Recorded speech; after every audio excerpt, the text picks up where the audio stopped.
आपके बच्चे हैं, जहरीले तो होंगे ही, ये बोला गया गुरु गोबिंद सिंह जी के बच्चों के लिए। बिना सजा सुने ही साहिबजादे को जवाब दे देते हैं, जिससे वजीर खान अपना आपा खो देता है, पागल सा होने लगता और उन पर शेर के बच्चे हैं, हम सजा से नहीं डरते। तो महमूद खान का उत्तर जानकर आपकी रूह कांप जाएगी। साहिबजादों को पूरी जनता के सामने दीवार में चुनवा दिया जाएगा।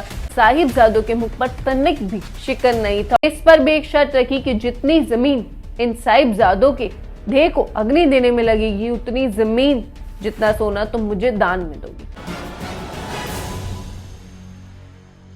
25 दिसंबर, मैरी क्रिसमस, ये सबको याद है।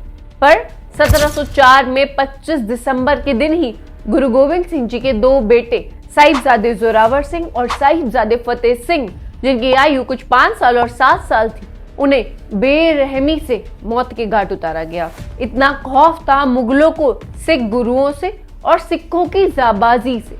पर ऐसा क्यों किया गया? क्यों इतनी बेरहमी से उन्हें मारा गया?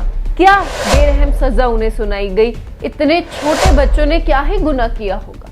उन्हें जेल में भी तो रखा जा सकता था, पर इतनी सख्त सजा सुनाई गई कि आपकी भी रूह कांप जाएगी। इन सब सवालों का जवाब आप सबको जरूर मिलेगा। कुछ तो बहुत बड़ा हुआ होगा उस दिन। आने वाले 4 पार्ट्स में आपको पता चलेगा कि 1704 25 दिसंबर को ऐसा क्या हुआ था जो सिख हिस्ट्री का सबसे काला चैप्टर बन गया। मिलते हैं अगले पार्ट।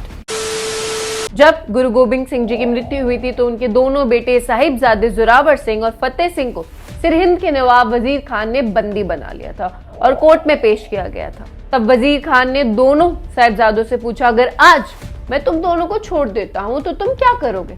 तो साहिबजादे जवाब देते हैं कि हम सेना बनाएंगे और मुगल रियासत पर आक्रमण करेंगे।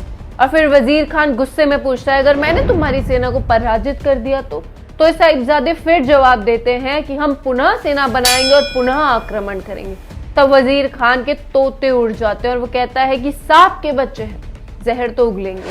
तब वजीर खान ने उन्हें 2 रास्ते दिए, या तो इस्लाम कबूल करो या हमारी सजा कबूल करो।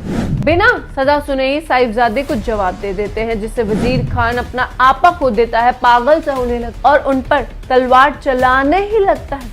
तभी आगे क्या होता है, साहिबजादों ने क्या जवाब दिया, इसके लिए देखिए हमारा नेक्स्ट पार्ट। वजीर खान उन्हें 2 रास्ते देता है तो साहिबजादे सीधा सजा के लिए तैयार हो जाते हैं और वजीर खान को जवाब देते हैं, हम शेर के बच्चे हैं, हम सजा से नहीं डरते।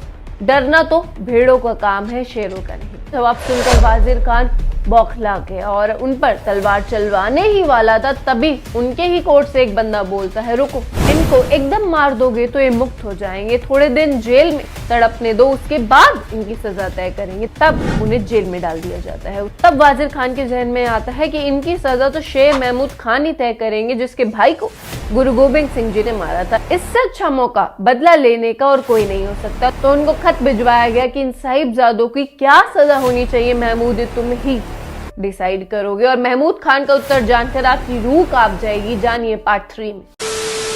जब महमूद खान से पूछा गया कि साहिबजादों को क्या सजा देनी चाहिए, तब महमूद खान कहता है कि ये तो क्रूरता है, इस तरह से छोटे बच्चों की जान लेना, वो भी 5 और 7 साल के, जिनका कोई दोष भी नहीं है। मैं इस पाप का भागी नहीं बनना चाहता। और वो सजा बताने से इनकार कर देते हैं। सब उसको गलती बता रहे थे। तब उसने जितना जल्दी हो सके अपनी सजा सुनाई और सजा ये थी कि दोनों साहिबजादों को पूरी जनता के सामने दीवार में चुनवा दिया जाएगा कि मुगलों के खिलाफ खड़े होने का क्या इंतकाम होता है। और भीड़ बिलक बिलक कर रो रही थी, पर साहिबजादों के मुख पर तनिक भी शिकन नहीं था और साहिबजादे जोर से बोलते हैं, वाहेगुरु जी का खालसा, वाहेगुरु जी की फतेह, और अपनी सिक्खी के लिए अपना जीवन कुर्बान कर देते।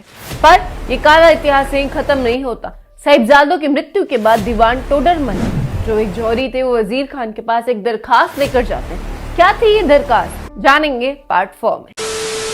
साहिबजादों को दीवार में चुनवाने के बाद दीवान टोडरमल, जो एक जौहरी थे, वो वजीर खान के पास पहुंचते हैं। उनसे परमिशन मांगते हैं कि कृपया साहिबजादों की देह को हिंदू और सिख रीति रिवाज से अग्नि दी जा सके। हैवान वजीर खान का बदला शायद अभी तक भी पूरा नहीं हुआ था, तो उसने इस पर भी एक शर्त रखी कि जितनी जमीन इन साहिबजादों के देह को अग्नि देने में लगेगी, उतनी जमीन जितना सोना तुम मुझे दान में दोगी।